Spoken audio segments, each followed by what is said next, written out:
Thank you, everyone. Tonight, Shikan will be giving us his thoughts on this very interesting chapter about impermanence. Thank you, Jishin. I hope you're well on your way to full recovery from your back injury. Oh, it's a slow process.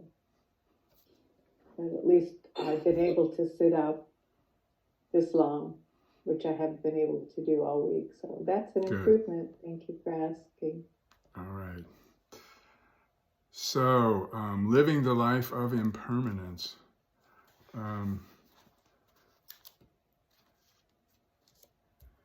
I started reading this. On the second paragraph, he says, "My mother died recently at the age of 90, and her body was so small and light. I noticed that even my own body, being over 60 years old, has begun to shrink. It happens, and that coldness of death." He doesn't put a verb in that sentence. He just, and that coldness of death. "As a fact, I think ice is much colder than a human corpse. The coldness that comes with death is something very, very special. I am sure some of you have experienced it, and especially at such a moment, you felt a sense of impermanence or change, and perhaps you asked, what is this life? Suddenly we know how fleeting and perhaps even how insignificant our human life is." So it made me reflect back on an experience I wanted to share. I started a counseling mental health career as a therapist way back in the early 80s. I think it was 1983. One of the first clients I had was a young woman. She was a few years older than me at the time. I think I was like 34 or something. And she came in and she had terminal cancer. And so we talked for a while. And she said, "The doctors aren't telling me I'm going to die, but I'm afraid that I'm going to die and I don't want to know." And I didn't know quite what to say, but I had been studying Buddhism for, some 10, 12 years. And I said to her, "I think I would be afraid too, if I knew, if I, just to open to the possibility that there's a good chance," because she had that sense that the doctors felt like she was going to die, but they weren't telling her that, And so I had learned enough from my Zen teachers, Reb Anderson, who most of you were here when we studied his books, that it doesn't help to struggle against death. Maybe, so I said to her, well, maybe your fear is asking for compassion. And maybe you need to learn how to be compassionate with your fear, because if we struggle with our fear, if we fight our fear, resist our fear too much, we kind of lose energy, and you might not have much strength. Your immune system, might not have to spend extra energy fighting the fear rather than trying to befriend it. And, explore your faith. You seem like a kind person. That kind of stuff I went on. And we had 2 sessions like that. And I remember at the end of the last session, I said, well, maybe it's better not to struggle so much, with it. And 3 days, I think about 4 or 5 days later, maybe, the counseling center called me and said, your client won't be there. She died. And I was like, really? She died? And, so I hoped I helped her. Maybe I helped her let go. I don't know, But I went to the funeral. It was I was living in Los Angeles, down in South Central Los Angeles. She was a Black woman. And I had seen dead bodies before, but I'd never been to a funeral with an open casket. And so during the service, they had us come, if we wanted to come and pass by the casket. So I joined the line and walked past the casket, and I reached down to touch her hand, and it was so cold. It shocked me how cold it was. And so I think that's what Maizumi Roshi is talking about here, that coldness of death and that fear of losing control, that fear of non-existence, you know.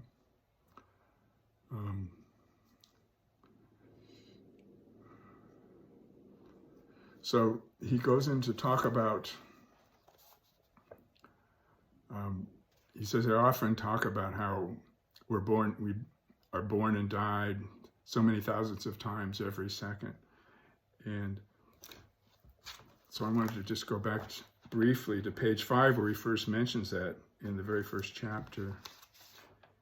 He says, one understanding of life and death is the life and death of the instant. According to Dogen, the founder of Japanese Zen, Soto Zen, Buddha said that in 24 hours, our life is born and dying, rising and falling 6.5 billion times. So in 1 second, our life is born and dies around 70,000 times. Our conscious mind cannot even imagine such an occurrence. So what kind of life is this? We must see our life clearly. The existence of this life at this very moment, what is it? Being born and dying 70,000 times at this very moment, what is that? Is such a life different for a man, a woman, or a young person, an old person, a human being, other beings? Is such a life dualistic? Is it relative or absolute?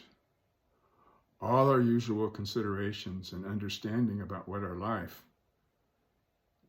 is make no sense if we are born and dying 70,000 times in an instant. So, yeah, 70,000 times in an instant.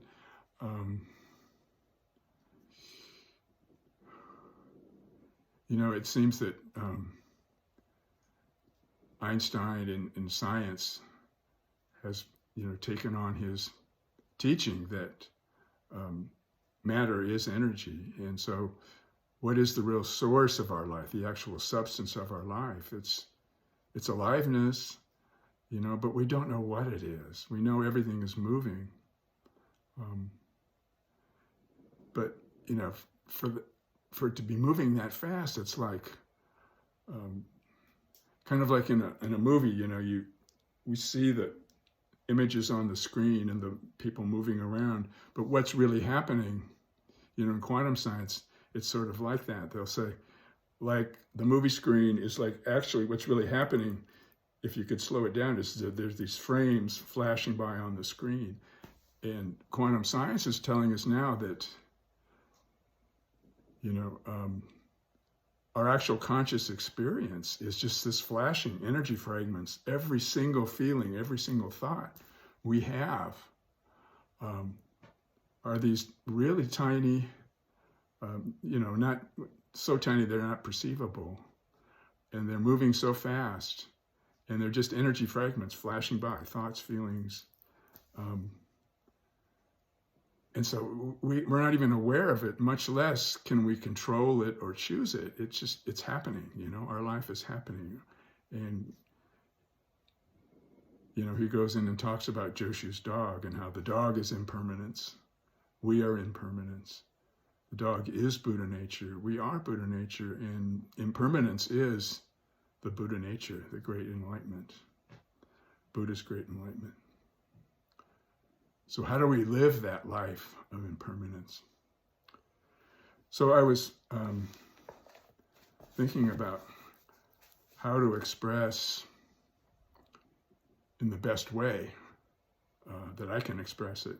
How do we practice that life of impermanence? So I was on YouTube a few days ago, and someone had sent me about a month ago, and I hadn't watched it, this YouTube video of Pema Chodron. She's a Tibetan teacher. And she presented a short 8-minute video of Relaxing into Impermanence was the title. And she presented it as a celebration of her 80th birthday. And she said, well, I want to talk about death.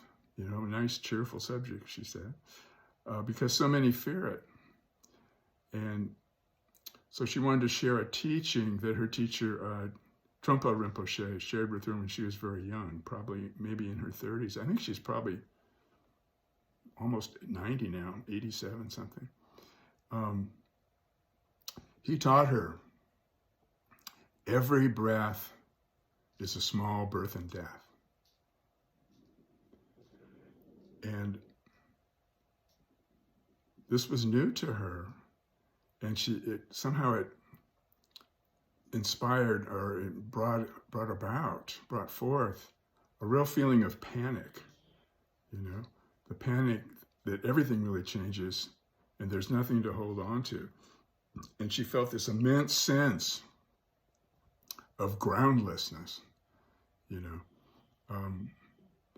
and then she said, and it's very useful. And she said that no matter how young you are, how old you are, this is very valuable to get in touch with this sense of groundlessness.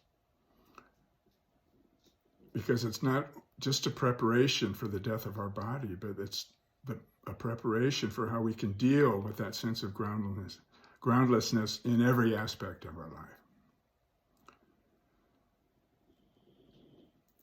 So she said, I'm very grateful now that I'm older, that I'm no longer afraid of death. I'm no longer afraid of this groundlessness, because I've been preparing for death for many years. And I've had that feeling, that life being as fragile as a drop of dew on a blade of grass. And she said, how people often talk about having a life review when death is very near. They see their whole life flashing in front of them. And she said, now at 80 years old, I'm already starting to have that. And just that sense that life is gone in a finger snap, memories of being a child. And, I'm kind of reliving my life as I'm listening to her talk. And, I kind of think of my parents every day a little bit. I think of myself as a child a little bit. And I do think of impermanence. And I'm also grateful that I, in my own way, Reb's teaching, remember, is being generous with our own resistance. In my own way, I have been dealing with working on being able to relax into impermanence. So, for me, she just opens it up for us to receive the possibility that it is possible to relax and accept the fact that we're impermanent, that we are going to die, and that everything changes. And she says,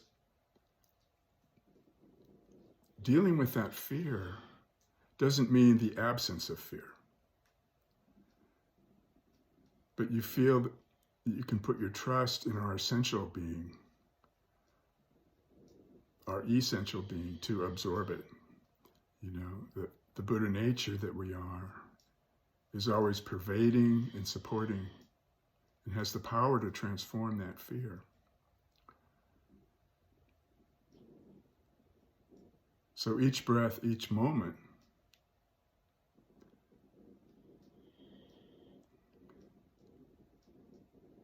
is a way to embody. We can actually use our breathing as a guide, she says, to get in touch with that freedom of our essential being. And we can have the experience of, well, she didn't say this, but we can have that experience of a gap between thoughts. What is the presence that's here, that's free of thinking? And if thinking starts again, how does that affect the awareness, the living presence, the living life force that we are? So we can have that living experience. that Buddha nature is our living presence. God is our living presence.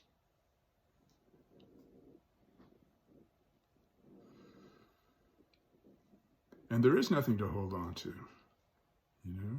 to stay with that practice and commit to that practice of not grasping and not turning away from our experience. The depth of that is having that living experience that there is nothing to hold on to. And we still are. We're still supported by the rootless tree that Gato gave a wonderful talk about. The wise sisters a couple of weeks ago. I think that groundlessness is the rootless tree, and it is our real identity. So where does that way-seeking mind come from? And I wanted to go back to Reb's book,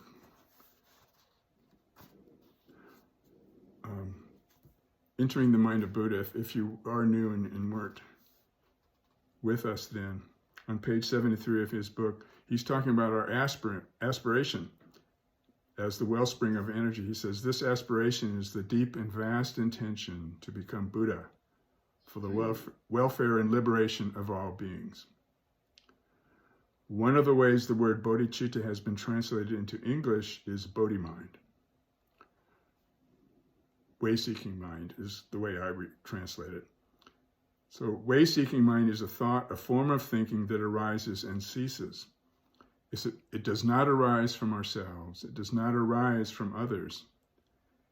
And it does not arise from itself. It arises in the midst of the spiritual communion of Buddhas and sentient beings. It is born of the intimate interaction of self and other. Bodhicitta, bodhi mind, arises in the world through the call and response of sentient beings and Buddhas. So we call to the Buddhas and the Buddhas respond, and the Buddhas call to us, and we respond by offering our experience to the Buddhas. Our fear, we offer our fear of the groundlessness. So Pima, at the end of her video, wanted to share the recognition of our shared being with a prayer that one of her teachers taught her about dealing with impermanence. When appearances of this life dissolve, may I be at ease and let go with great happiness. Let go of all attachment to life like a son or daughter returning home. So we have time for spiritual communion between Buddhas and sentient beings.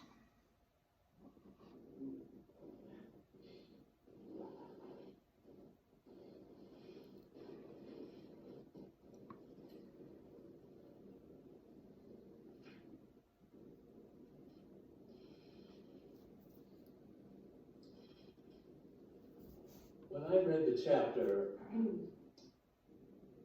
I'll jump to the end. It led to a very powerful experience. But when I read the chapter, I was disappointed and, in fact, quite annoyed at the whole chapter.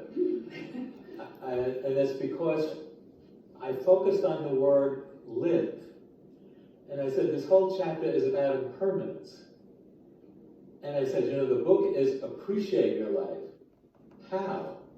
The whole book is live the life of impermanence. How? It's like we're discussing the first two noble truths and leaving out the last two noble truths. Where's the path? And then I realized I was being hooked by my own background. I had spent a lifetime, professionally and personally, helping other people get from where they were to where they wanted to be. And so I developed an expertise that helped answering the question how. And this author wasn't doing that. And so I was getting, quite frankly, pissed off. That's not a Buddhist term. And so then I started processing it, and I said, so why are you so annoyed by this? Do you not know how to live with impermanence? And I said, yes, I do. Well, then why do you need somebody to tell you how to live with impermanence? What's this all about? And then I realized I had written a book called How to Live Well Together. And I realized I'm invested in this topic. I'm really doubly hooked. And I also wrote an article, what to hold on to when everything in life is changing.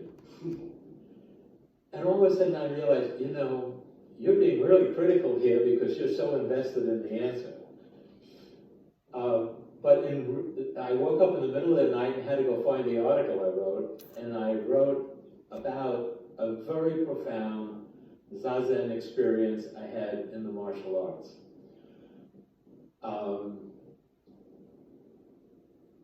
It was a time of fear, it was a time of danger, and as a result, I resorted to Zazen.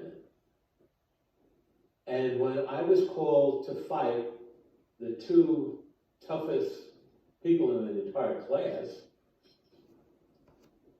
what happened was maybe one of the most profound experiences of my life. And then I wrote about it, and I realized that I cheated even in writing about it, because what I said was, it had to do with the audience I was writing to, and the difficulty I was having in explaining what really happened. And so essentially I concluded that as a result of that experience, in the middle of combat, I was able to ride the wave instead of slam into it. And then I realized that's really not what happened. What happened was, fights happened. I was not engaged intellectually, I was not even thinking, I was not even consciously behaving. It was happening. And if nothing, I was witnessing what was happening one after the other, and then I spent a long period of time trying to figure out what the hell happened. And then, of course, I wrote about it and cheated by saying something else. But then this week, my sister-in-law wrote me a note saying she really appreciated how gentle I was with my brother, who's her husband. He's got Parkinson's, he hallucinates, so he's got a lot of cognitive problems.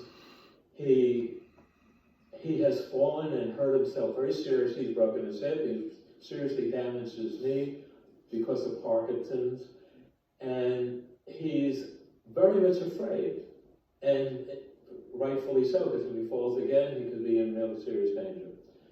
And a year ago, I approached it from the mindset I wrote lots of books about, which is how to fix this, how to fix him. He became my problem instead of me fixing his problem. And I have a tremendous amount of experience in gymnastics and the martial arts, as an equestrian, as a skier. I understand center of gravity. So I would approach him with the solution. And of course I would help him, but that wasn't the real problem. And as I became frustrated with my own inability to really deal with his fear, with his anger at not being the person he used to be, with everything that was going on in his life, and then taking my experience here into that relationship, everything started to change, because what I did was just show up. I became fully present, which is what happened with the martial arts. The technique was Nizo no Kokoro, mind like water. When you can be that centered and not planning, not critiquing, not actually intentionally doing things, not trying to fix anything, just be present and then be present with him, all of a sudden our combined presence solved every problem. All of a sudden, whatever he was confused about, we didn't have to fix it. We just had to allow the problem to be clear to us and allow us to somehow flowed our way into what was appropriate. And everything that was appropriate worked for him because it was all his solution. It was all us responding to the moment. Mm. And so being angry at the author helped me recognize and benefit from my own experience of what it means to be fully present without judgment and to just allow to happen what is supposed to happen and to trust your mind and your body that you will respond without thinking about it. Mm. It's been a profound experience for me. Yeah, thank you very much for sharing. Very good example of the spiritual communion, you know. Zen practitioner Reb said is not separate body minds, but a conversation, the sharing, call and response. And also your sharing was also at the same time, simultaneously, a very good expression of living the life of impermanence. So thank you. Thank you for your talk. I guess the chapter reminded me of what Doshin once said. Well, he said it a lot of times. He would say, remember, you're not the general manager of the universe. And that little sentence really speaks to impermanence. That the observation of impermanence, that no one can control it, no one can manage it, no one can slow it down or speed it up.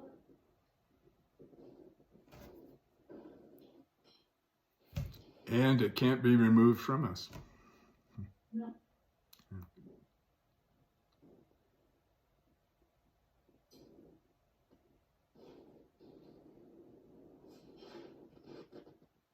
Thank you, Shiken. That really helped me, your talk really helped me understand the chapter better. I guess one of my biggest questions is, how did the ancients come up with this number of 6.5 billion? Well, my Zumi was just quoting curious. Buddha. Yeah, well, it just boggles my mind. Yeah. How could, I suppose it could be called a random number. But I was just reminded of our life, in Zen mind, beginner's mind, when Yosemite went, Suzuki Roshi went to Yosemite and saw the falls. And he just talked about, each of us is like a drop of water in this huge cosmic stream that's just flowing. And, we can be fearful of that realization, or we can just be joyful for this amazing ride that we're having, that we can't understand, but we're with everybody in this flow of impermanence. Mm. Yeah, it can make us feel more alive, help us feel more alive. Secure or terrified. Yeah.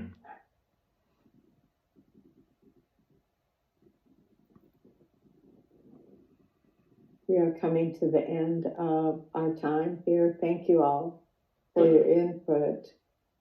Cliff, I especially enjoyed what you shared with us. So does anyone else want to share anything or have any questions?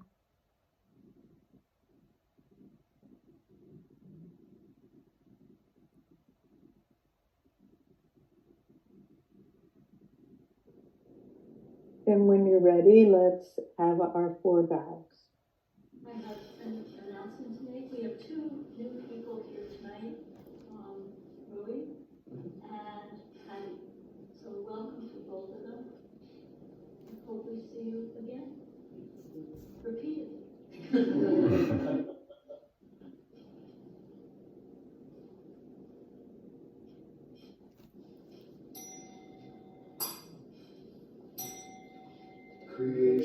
are numberless.